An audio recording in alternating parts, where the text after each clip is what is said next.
करती थी। इस संसार में खेती नहीं होती थी, सबसे पहले वही खेती कर देते गौतम ऋषि और अहिल्या माता। ऐसे खेती करते थे कि एक ही दिन में फसल डालते थे, एक ही दिन में उगा लेते थे और हजारों ऋषिमुनि को खाना खिलाते थे। तब इस तरह ऋषिमुनि उनके पास जाके रुक गए।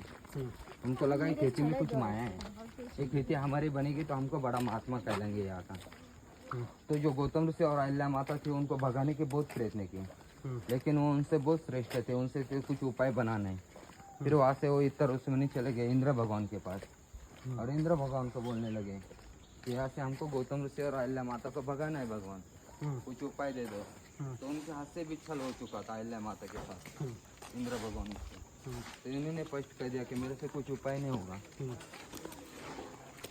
तब इंद्र भगवान ने बताया कि मेरे से उपाय नहीं होगा। तो इस तरह से चले गए गणेश भगवान के पास और गणेश भगवान को बोलने लगे कि ऐसी गौतम ऋषि और अहिल्या माता को भगाना है भगवान, कुछ उपाय दे दो। तो उन्होंने बोला उपाय तो है, लेकिन पाप का भागीदारी आप भी बन सकते हैं।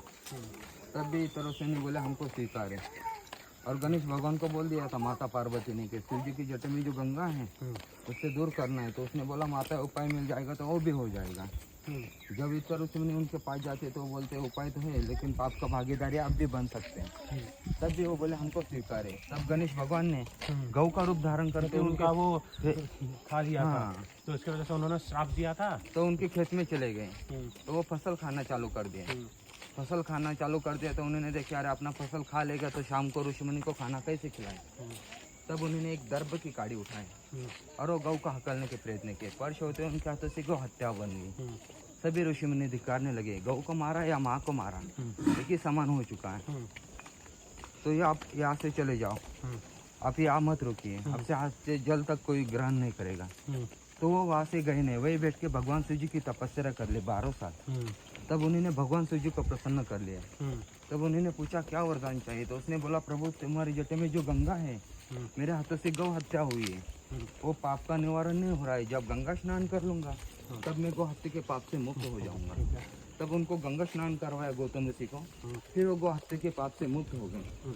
फिर भगवान शिव जी ने गंगा माता को कहा क्या माता अभी तुम जग कल्याण के लिए धरती पे विराजमान हो जाओ।